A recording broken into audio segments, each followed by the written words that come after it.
Hello student, welcome to online classes of CG public school. बच्चों, कल मैंने आपको विशेषण चैप्टर पार्ट 8 समझा दिया था।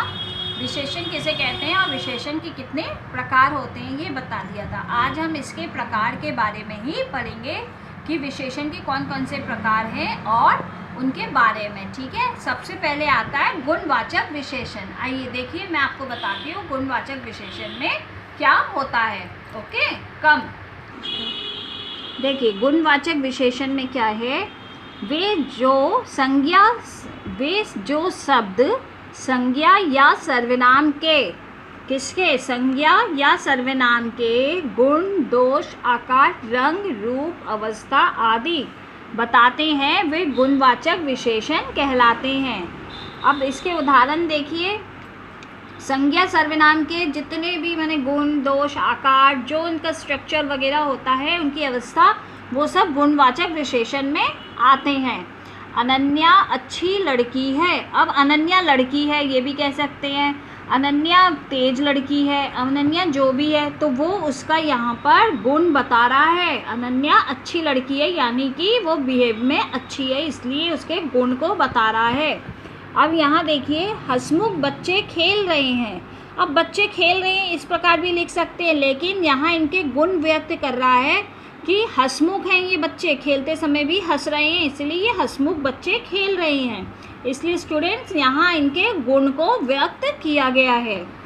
अन्य उदाहरण में देखिए, सुंदर, गुलाबी, ऊंचा, गोल, मोटा, काला, कायर, बहादुर, परिश्रमी, कामचोर, स्वस्थ, दुर्बल आदि, इनके सब अन्य उदाहरण होते हैं ये गुणवाचक विशेषण के। अब आ गए हम संख्यावाचक विशेषण। संख्या से ही समझ में आ जाता है कि काउंटिंग के बारे में या गिनतियों के बारे में इसमें कहा गया है। जो शब्द संज्ञा या सर्वनाम की संख्या बताते हैं, ठीक है, वे संख्यावाचक विशेषण कहलाते हैं। इस कक्षा में उदाहरण के तौर पे देखिए, इस कक्षा में कई छात्र पढ़ते हैं। अब यहाँ पर कई छात्र हैं तो यहाँ पर कई का विश्लेषण किया गया है कि कई छात्र हैं। अब यहाँ पर 3 लड़के हैं तो 3 की काउंटिंग है, 3 लड़के बातचीत कर रहे हैं। ठीक है, ये संख्यावाचक विशेषण आपको समझ में आ गए। अब अन्य उदाहरण में देखिए, इसके वही काउंटिंग चीज़ हैं, 4, 5, अधिक, कुछ, अनेक, कई आदि। ओके, नेक्स्ट है आपका परिमाणवाचक विशेषण। परिमाण यानी नापतोल, नापतोल जिसमें होता है। देखिए, जो शब्द संज्ञा या सर्वनाम की मात्रा या परिमाण के विषय में बताते हैं उन्हें परिमाणवाचक विशेषण कहते हैं। जैसे उदाहरण तौर पे 1 मीटर कपड़ा देना। ठीक है, ये 1 मीटर यहाँ पर नाप के देगा इसे, इसीलिए यहाँ 1 मीटर। ये तालाब कम गहरा है।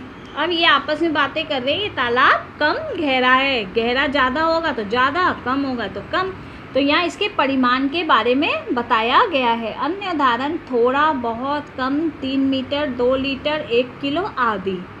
ठीक है बच्चों, अब हम आगे इसके देखते हैं। ध्यान दीजिए, जिन वस्तुओं को गिना जा सकता है उसकी संख्या के बारे में बताने वाले शब्द संख्यावाचक विशेषण कहलाते हैं। जिन वस्तुओं को नापा या तोला जाता है उनकी मात्रा या परिमाण बताने वाले शब्द परिमाणवाचक विशेषण कहलाते हैं। ठीक है, आइए इन उदाहरणों से समझते हैं। रोहन के पास 3 चॉकलेट है, संख्यावाचक। माँ ने 3 किलो चीनी खरीदी, तो ये परिमाणवाचक। कुछ टॉफ़ियाँ मेज पे रखी हैं तो संख्यावाचक। ग्लास में थोड़ा पानी रखा है, ये परिमाणवाचक। ठीक है बच्चों, यहाँ ये और उदाहरणों से समझ में आ गया होगा आपको कि कौन सा परिमाण है और कौन से संख्यावाचक होते हैं। अब हम 4th नंबर पे आ गए, सर्वनामिक विशेषण। जो सर्वनाम शब्द विशेषण के रूप में संज्ञा सर्वनाम की विशेषता बताते हैं उन्हें सार्वनामिक विशेषण कहते हैं। जो सर्वनाम शब्द, ठीक है, विशेषण के रूप में संज्ञा सर्वनाम की विशेषता बता रहे हैं उन्हें सार्वनामिक विशेषण कहते हैं। देखिए, यह घर हमारा है। यहाँ क्या है, यह यानी ये सर्वनाम है। उस ऋषि के पास चलो। ठीक है, यहाँ पर इनकी विशेषता बताई जा रही है। अन्य उदाहरण वह, उसकी, वे, ये, उस आदि। सर्वनाम और सर्वनामिक विशेषण में अंतर क्या होता है? उसने फूल तोड़ा, ठीक है, तो सर्वनाम संज्ञा के स्थान पर प्रयोग हुआ, उसने आ गया, ठीक है। अब उस लड़के ने फूल तोड़ा, सर्वनामिक विशेषण, संज्ञा शब्द लड़के की विशेषता है, ठीक है। यहाँ पर ये चैप्टर आपका कंप्लीट हुआ बच्चों। हाँ, ये चैप्टर यहाँ कंप्लीट हो गया। नेक्स्ट क्लास में आपको एक्सरसाइज वगैरह कराऊंगी।